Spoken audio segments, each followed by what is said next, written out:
Hello বন্ধুরা, কেমন আছেন? আশা করি সবাই ভালো আছেন। আজকের এই ভিডিওতে আমি আপনাদেরকে ফেসবুকের অসাধারণ একটা সেটিংস দেখিয়ে দিচ্ছি। যে সেটিংসটা করলে কেউ আপনার প্রোফাইল পিকচার ডাউনলোড করতে পারবে না কিংবা আপনার প্রোফাইল পিকচারে সেই স্ক্রিনশট দিতে পারবে না। এছাড়া হচ্ছে প্রোফাইলে যেই গুরুত্বপূর্ণ ডকুমেন্টসগুলো আছে সেই ডকুমেন্টসগুলো কেউ কালেক্ট করতে পারবে না। এক কথায় বলতে গেলে আপনার ফেসবুক প্রোফাইলটা একবারে নিরাপদ থাকবে।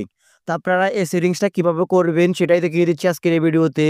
সো আপনারা অবশ্যই ধৈর্য সহকারে সম্পূর্ণ ভিডিওটি কন্টিনিউ করুন। তো এই সেটিংসটা করার জন্য আপনারা ফার্স্ট অফ অল চলে আসবেন আপনাদের ফেসবুক অ্যাপ্লিকেশনটিতে। অ্যাপ্লিকেশনটিতে আসার পর আপনারা উপরে কর্নারে দেখতে পারবেন ফটো আইকন কিংবা থ্রি ডট লাইনস। আপনারা জাস্ট এই অপশনটির উপর ক্লিক করবেন।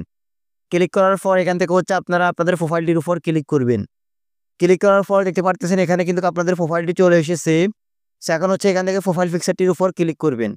প্রোফাইল পিকচারটির উপর ক্লিক করার পর নিচে দেখতে পারবেন turn on the profile picture guard. তো আপনারা জাস্ট এই অপশনটির উপর ক্লিক করবেন। ক্লিক করার পর এখানে অনেকগুলো টার্মস অ্যান্ড কন্ডিশন আসবে। সো এখান থেকে হচ্ছে আপনারা সবগুলাকে এখান থেকে নেক্সট করে দিবেন। নেক্সট করে দেওয়ার পর এখানে হচ্ছে আপনারা দেখতে পারবেন সেভ নামে একটি অপশন। তো আপনারা জাস্ট এখান থেকে সেভ অপশনটির উপর ক্লিক করবেন। সেভের উপর ক্লিক করার সাথে সাথে আপনার প্রোফাইলে গার্ডটি অ্যাড হয়ে যাবে। দেখতে পাচ্ছেন আমার প্রোফাইলে কিন্তু গার্ডটা অ্যাড হয়ে গিয়েছে। এই গার্ডটা থাকলে সুবিধা হচ্ছে কেউ আপনার এই প্রোফাইলে এসে স্ক্রিনশট নিতে পারবে না।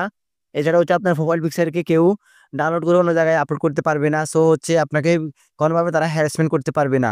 তো আপনাদেরকে অবশ্যই এই গার্ডটা চালু করে রাখতে হবে, তাহলে কিন্তু আপনার ফেসবুক প্রোফাইলটা অনেকটাই নিরাপদ থাকবে। তো যারা এই অপশনটি চালু করবেন তারা কিন্তু খুব তাড়াতাড়ি চালু করে নেন, তাহলে কিন্তু আপনাদের অনেক লাভ হবে। তো গাইস, মূলত হচ্ছে আজকের মতো আমার ভিডিও। যদি আমার ভিডিও থেকে একটু উপকার হয় কিংবা ভালো লেগে থাকে তাহলে অবশ্যই ভিডিওতে একটা লাইক দিয়ে যাবেন। আর অবশ্যই আমার চ্যানেলটিকে সাবস্ক্রাইব করে এবং হচ্ছে পেজটাকে ফলো দিয়ে পাশে থাকবেন।